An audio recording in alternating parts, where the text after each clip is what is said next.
I have mad respect for people who can just quit drinking cold turkey, decide they're going to stop and just stop and never go back. That never worked for me.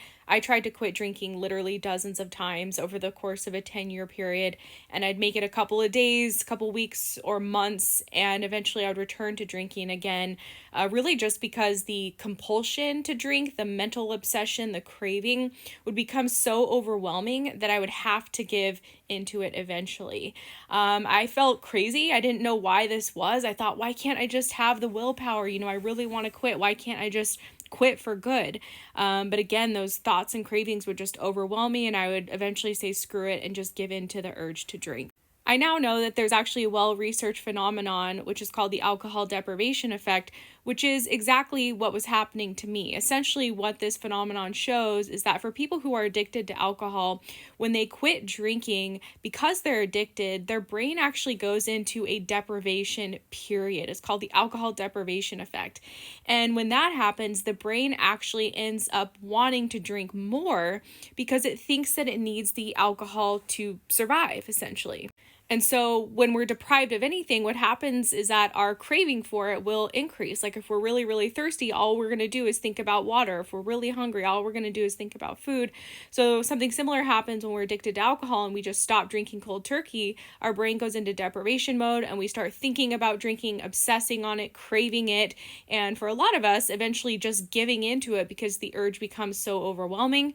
I personally believe this is why 80% or more of people end up relapsing after they go to alcohol treatment within 6 months. If it were as easy as just quitting alcohol, I think there would be a lot of people who are able to quit and just not go back to drinking again. But it's not that simple for a lot of people.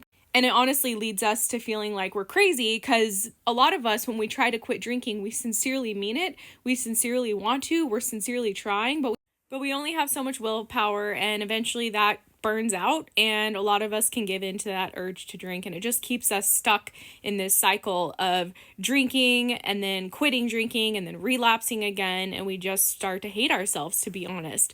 But for me, what really changed this, as you guys know, was the Sinclair method and going on the medication naltrexone. What this treatment did for me over time is I just feel like it reversed the addiction to alcohol in my brain. It over time completely eliminated the craving and compulsion to drink, and just feels like the addiction was erased from my brain completely. Like I was restored back to the place I was in my teenage years before I ever had an alcohol addiction, where I didn't think about drinking anymore. I didn't care about drinking. If and when I did drink, I had control again. And that's why I'm such a huge advocate for this treatment, because it just changed my life. It worked when nothing else did. It freed me of the alcohol addiction, and now I'm over 6 years alcohol-free, completely effortless. I don't try. I don't white knuckle it. I don't fear that I'm going to drink again one day. I don't take the medication anymore either, because I was just following the Sinclair method, so I was just taking it before drinking. But I feel completely healed, completely cured of the addiction thanks to this treatment. But again, mad respect for people who can just quit cold turkey and not look back. That just never worked for me. Oh, and you can learn more about this treatment with my other videos or check out the link in my profile.